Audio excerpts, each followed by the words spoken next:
anymore. I feel better if I'm not afraid of suffering. I feel better if I understand that I'm supposed to suffer, that that's what's going to make me the best person that I could possibly be, that my youth is supposed to be spent doing difficult things so that I have the light and the dark. They find me and they start to feel a certain way about it, and then they reject the matrix programming. And before you know it, which was even a surprise to me, what I said earlier on today, I'm being discussed in Parliament as a national security threat because the masculine youth don't want to listen to the garbage they're being told anymore. And it's all my fault.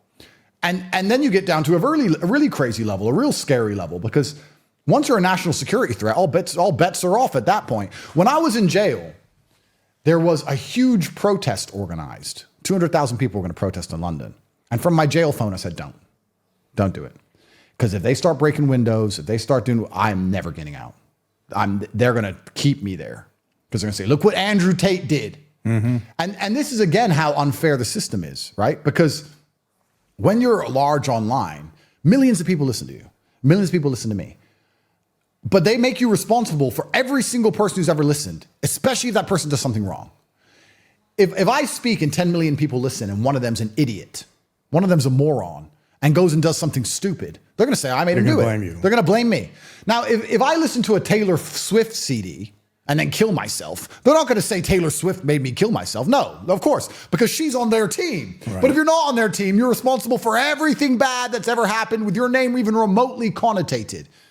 I've had people tweet at me saying, we found this guy and he killed his girlfriend and he followed you on Twitter. I'm like, 9.1 million people follow me on Twitter and I don't know who they are. What does that have to do with me? Am I responsible now? And they want you to self-censor. They want you to be so afraid of this attack that you don't say anything which could ever possibly be misconstrued. The truth is about speech and human language is that everything can be misconstrued. Drink water.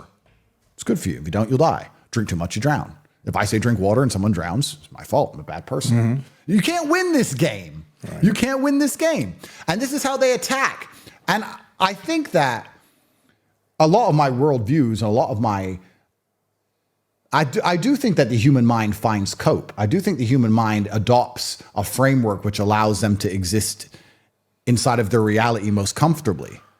But a lot of my frameworks and a lot of the reasons I come to the conclusions I come to when I say life is constant and endless wars, because I believe there's nothing I can do that's going to make any of these people happy besides die or shut up.